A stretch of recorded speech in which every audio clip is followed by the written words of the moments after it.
Wizardwood the Void. Pregătirea jocului începe prin plasarea sanctuarelor. După aruncare, acestea se plasează în cel mai apropiat loc dedicat sanctuarelor. Apoi vin plasate portalurile în mijlocul tablei. Am ales ca jucătorul albastru să fie primul jucător, astfel că jucătorul roșu va primi un token de reamestecare. Se amestecă cărțile de obiective secundare și se dezvăluie două dintre acestea. Se amestecă cărțile eveniment, se extrag 8 cărți, una pentru fiecare rundă, iar restul se scot din joc. Se pregătesc câte 4 zaruri pentru fiecare jucător. Se amestecă și se aruncă zarurile pe masă. Primul jucător își alege 4 zaruri, iar al doilea ia zarurile rămase. Se extrage evenimentul, care spune că în această rundă jucătorii nu pot folosi punțile.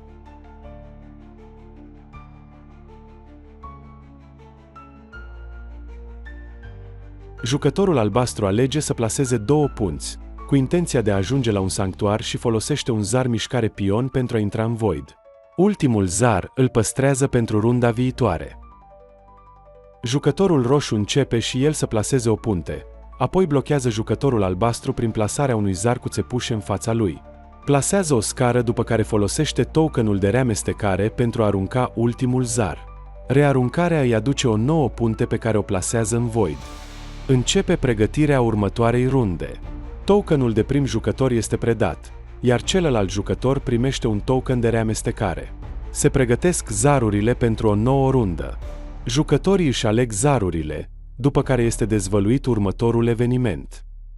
Evenimentul anunță un cutremur care distruge toate construcțiile libere de pe nivelul 2. Jucătorul roșu intră în void, distruge o punte și cedează un zar pentru a schimba alt zar pe fața cu mișcare pion. Folosește acest ultim zar pentru a înainta. Jucătorul albastru plasează o punte, înaintează un pas prin consumarea zarului mișcare pion, mai plasează o punte și blochează înaintarea jucătorului roșu prin plasarea unei punți nealiniate în fața acestuia. Jucătorul albastru nu și-a folosit tokenul de reamestecare, deci acesta se pierde. Începe pregătirea următoarei runde. Tokenul de prim jucător este predat, iar celălalt jucător primește un token de reamestecare. Se pregătesc zarurile pentru o nouă rundă. Jucătorii își aleg zarurile, după care este dezvăluit următorul eveniment. Evenimentul din această rundă oferă fiecărui jucător o punte dreaptă și posibilitatea de a mai primi câte o punte bifurcată la fiecare 2 punți drepte plasate. Jucătorul albastru își plasează o scară în față, cu intenția de a urca la nivelul 2. Folosește un zar mișcare pion pentru a urca pe scara nou plasată. Pune lângă sanctuar o punte dreaptă și alege să păstreze ultimele 2 zaruri pentru runda viitoare. Acesta rezervă și un obiectiv secundar. Jucătorul roșu folosește tokenul de reamestecare, după care plasează 2 punți drepte și conform evenimentului primește un zar cu o punte bifurcată, pe care îl plasează. Mai plasează o punte bifurcată și o scară și alege să păstreze un zar pentru runda viitoare. Și acesta rezervă un obiectiv secundar. Începe pregătirea următoarei runde. Tokenul de prim jucător este predat, iar celălalt jucător primește un token de reamestecare. Se pregătesc zarurile pentru o nouă rundă.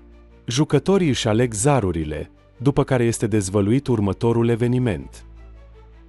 Evenimentul din această rundă este o furtună care distruge scările libere. Începe jucătorul roșu prin distrugerea drumului care îi bloca accesul spre sanctuar, după care plasează o scară și folosește un zar mișcare pion pentru a urca pe aceasta. În final alege să rezolve obiectivul secundar rezervat, care specifică că trebuie să conecteze orice punte la o serie formată din minim 3 punți conectate. Jucătorul albastru vrea și el să-și rezolve obiectivul secundar, dar în void în acest moment nu are ce îi trebuie. Acesta folosește tokenul de reamestecare și primește un zar cu țepușe pe care îl plasează în fața jucătorului roșu. Își plasează o scară în fața propriului pion și alege să păstreze ultimele 2 zaruri pentru runda viitoare. Începe pregătirea următoarei runde. Tokenul de prim jucător este predat, iar celălalt jucător primește un token de reamestecare. Se pregătesc zarurile pentru o nouă rundă. Jucătorii își aleg zarurile, după care este dezvăluit următorul eveniment. Evenimentul din această rundă oferă posibilitatea jucătorilor să întoarcă 2 zaruri libere din void pe altă față construibilă. Jucătorul albastru are toate condițiile să rezolve obiectivul secundar, astfel că acesta distruge un zar cu țepușe, o punte dreaptă și o scară. În final, acesta plasează o punte bifurcație și folosește abilitatea oferită de eveniment și schimbă fețele a 2 zaruri. Jucătorul roșu folosește și el aceeași abilitate pentru a-și reface calea lui spre sanctuar. Plasează o punte și rezervă un obiectiv secundar care îi cere să păstreze 3 zaruri pentru runda viitoare, ceea ce și face. În final, folosește tokenul de reamestecare.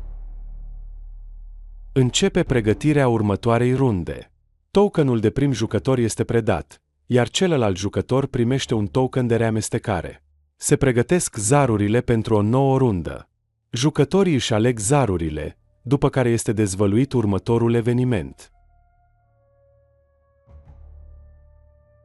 Evenimentul din această rundă oferă un zar special cu țepușe. Ce este special la acest zar este că nu poate fi modificat sau cedat și poate fi ținut peste limita de 4 zaruri, ori câte runde. Jucătorul roșu folosește zarul special, care este înlocuit cu unul normal, și blochează astfel jucătorul albastru.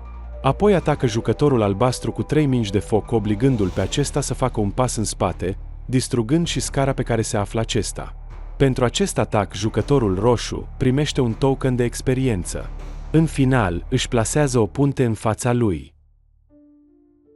Jucătorul albastru folosește tokenul de reamestecare. Folosește și el zarul special și plasează un zar cu țepușe în fața adversarului. Cedează un zar pentru a modifica alt zar pe fața mișcare pion, folosind apoi acest zar. Plasează o scară sub el și decide ca ultimul zar să-l păstreze pentru runda viitoare. Începe pregătirea următoarei runde. Tokenul de prim jucător este predat, iar celălalt jucător primește un token de reamestecare.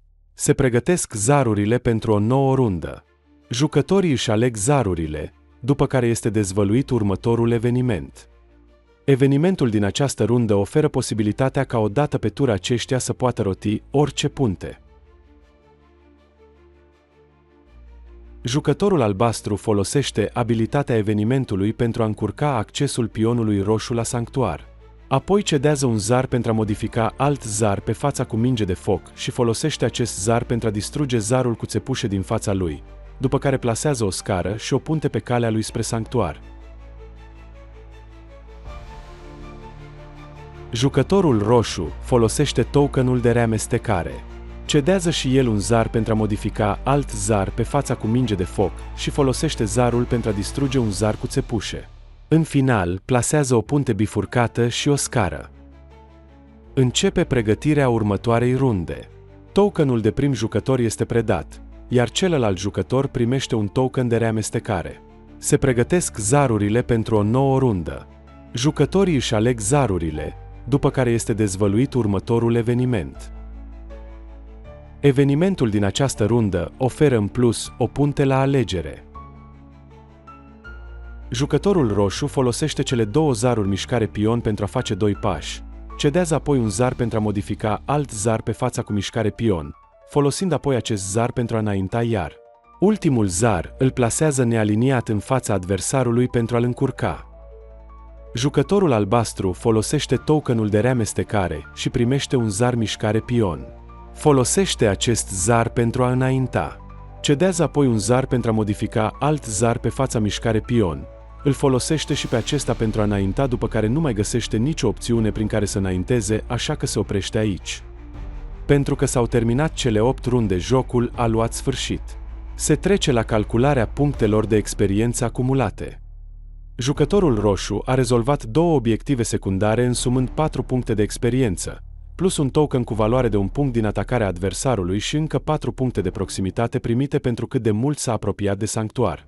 În total, acesta a adunat 9 puncte de experiență. Jucătorul albastru a rezolvat un obiectiv secundar de 3 puncte, plus 4 puncte de proximitate primite pentru cât de mult s-a apropiat de sanctuar. În total, acesta a adunat 7 puncte de experiență. Câștigătorul este jucătorul roșu. Mulțumim pentru vizionare!